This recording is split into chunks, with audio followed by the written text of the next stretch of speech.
और अखिलेश यादव ने खुलकर यह कहा है, राकेश त्रिपाठी जी, कि जब जब बीजेपी घबराती है ऐसे ही एजेंसियों को सामने लाती है। देखिए सौरभ जी, जब जब किसी अपराधी पर कार्रवाई होती है तो अखिलेश यादव जी के पेट में दर्द होता है। जब कन्नौज में अवैध धन पकड़ा जाता है, जमीन के नीचे से, दीवार के पीछे से नोटों की गड्डियां मिलती हैं, तब अखिलेश यादव जी के पेट में दर्द होता है। देखिए ये सच्चाई है कि नवाब मलिक ने अपनी राजनीति की शुरुआत में कांग्रेस का भी दामन थामा था और उसके बाद वो समाजवादी पार्टी से विधायक भी हुए। समाजवादी पार्टी के साथ उनके पुराने रिश्ते हैं और अबू आजमी उनका और एक कनेक्शन है, आजमगढ़ के साथ उनका कनेक्शन है, वो रहने वाले यूपी के बलरामपुर के हैं, तो समाजवादी पार्टी का एक बेहतर कनेक्शन है नवाब मलिक के साथ। इसलिए आज समाजवादी पार्टी को पीड़ा हो रही है, अखिलेश यादव जी को पीड़ा हो रही है, क्योंकि सब चोर चोर मौसेरे भाई हैं। एक पर कार्रवाई करिए, दूसरे को दर्द तुरंत होता है। वरना अखिलेश यादव जी को क्यों कार्रवाई से दर्द हो रहा है? अरे भाई, पूरा मामला न्यायालय के सामने जाएगा, आप न्यायालय में जाकर के अपनी बात रखेंगे। इस मामले में पहले से ही परेशान हो जाना और चुनाव में विक्टिम पॉलिटिक्स खेलने लगना, वोटों का पोलराइजेशन करने के लिए, तुरंत ध्रुवीकरण करने के लिए भावनाओं को भड़काने का प्रयास करना, ये तरीका ठीक नहीं है।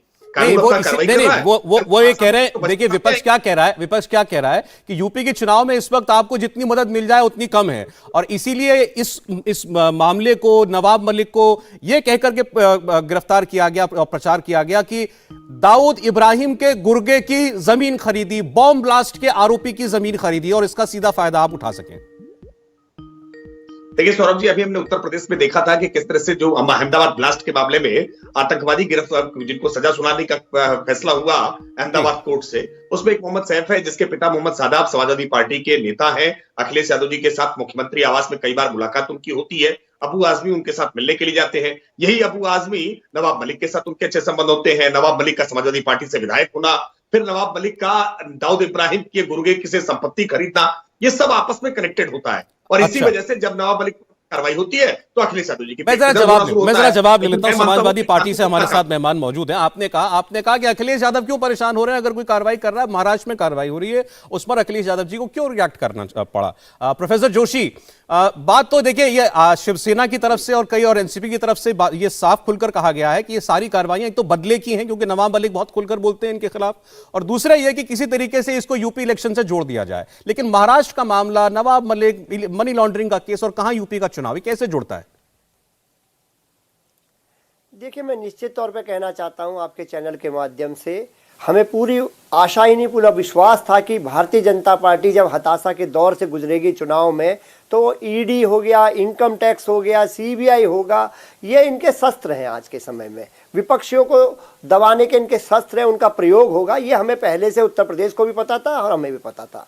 और निश्चित तौर पे भारतीय जनता पार्टी की जो ज़मीन है, वहाँ पर राजनीतिक ज़मीन खिसक गई है, वो कोशिश कर रही है हर तरह से, चाहे हिंदू मुसलमान, कभी हिजाब, जब ये हिजाब कहने लगे तो उत्तर प्रदेश की जनता और समाजवादी पार्टी हिसाब कहने लगी, तो इनको हिसाब मांगने लगी। इनके 5 साल का इनका ज़मीन खिसक चुका है और इनके पास कोई मुद्दे हैं नहीं। तो इस तरह कभी वहाँ का कि वहाँ के जो सज़ा सुनाई गई है वहाँ का ले आते हैं, गुजरात का ले आ रहे हैं, कभी ये महाराष्ट्र का ले आ रहे हैं, इस तरह का ला रहे हैं, लेकिन इनसे कुछ होने वाला नहीं। उत्तर प्रदेश की जो जनता है, उत्तर प्रदेश के जो किसान हैं, मजदूर हैं, युवा हैं, महिलाएं हैं और विद्यार्थी हैं और यहाँ के जितने लोग हैं, उन्होंने तय कर लिया है कि माननीय अखिलेश यादव जी के नेतृत्व में सरकार 10 मार्च को बनने जा रही है और जन सैलाब हमारी भीड़ जो माननीय अखिलेश यादव जी और जयंत चौधरी जी और जो हमारे गठबंधन, मेरा सवाल ये है कि जो भी आपने वो ब्लास्ट वाला मामला बताया, आतंकवादियों वाला, चले वो उसकी एक पृष्ठभूमि है अहमदाबाद वाले मामले की, कि वो आपकी पार्टी तक उसको जोड़ने की इन्होंने कोशिश की है। अब प्रधानमंत्री उसका चुनाव में उल्लेख करते हैं, मुख्यमंत्री करते हैं, तो समझ में आता है कि वो मुद्दा बनाने की कोशिश कर रहे हैं। लेकिन ये महाराष्ट्र का मामला, ईडी की कार्रवाई, इसका क्या ताल्लुक यूपी के चुनाव से? मैं ये नहीं समझ पा रहा हूं। देखिए, अब इनकी कोशिश है किसी तरह से भी कोई ना कोई इस तरह, क्योंकि इनके जमीन पे कोई मुद्दे हैं नहीं है, जवाब नहीं दे पा रहे किसानों को जब ये जा रहे हैं वहां पर इनके कैंडिडेट वोट मांगने के लिए, तो किसान कहता है कि 700 किसानों की हत्या का हिसाब दो, जो आपके कार्यकाल में हो गई है, और आपके जो फर्जी मुकदमे लगा दिए किसानों पे, उसका हिसाब मांगो।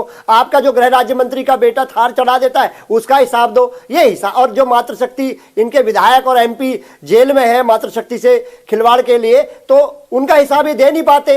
इनके पास कोई राजनीतिक जमीन है नहीं, जमीन खिसक गई है, तो इसलिए इस तरह के मुद्दे लाके कोशिश कर रहे हैं। सुरेंद्र राजपूत जी भी कुछ कहना चाह रहे हैं, फिर मैं त्रिपाठी जी के पास जाऊंगा। दरअसल 2 त्रिपाठी हमारे साथ, तो दोनों के पास चलेंगे। सुरेंद्र जी,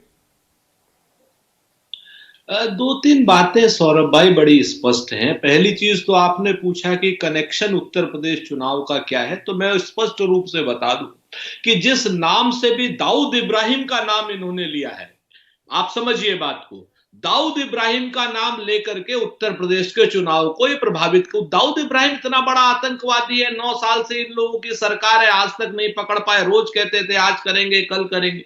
चूंकि ये थक चुके हैं उत्तर प्रदेश के चुनाव में, जनता इनको सरपट दौड़ा रही है, सांड भगा रही है जनता, और जनता सांड जो है वो कहीं ना कहीं के रास्ते से कहीं और पहुंचा रही है।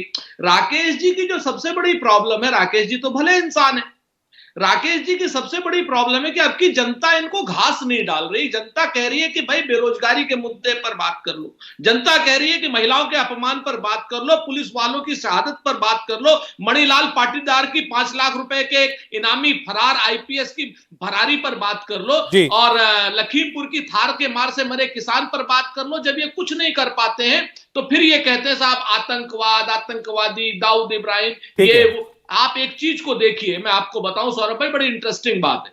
पिछले 3 साल से जब से महाराष्ट्र की इनकी सरकार गई है, शिवसेना की सरकार आई है, हमारी सरकार आई है, तब से इस सरकार को अस्थिर करने का काम चल रहा है। मैं चुनौती देकर के कहता हूं, इकबाल कास्कर पिछले 15 साल से है हिंदुस्तान में, गिरफ्तार क्यों नहीं किया?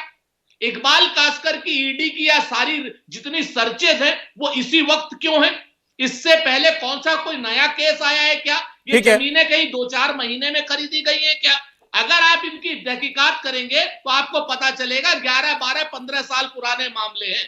इन्हें सरकार गिरानी है महाराष्ट्र की। इंडिया TV हर वक्त हर जगह डाउनलोड करने के लिए सर्च करें India TV news Google play store या ऐप स्टोर पर।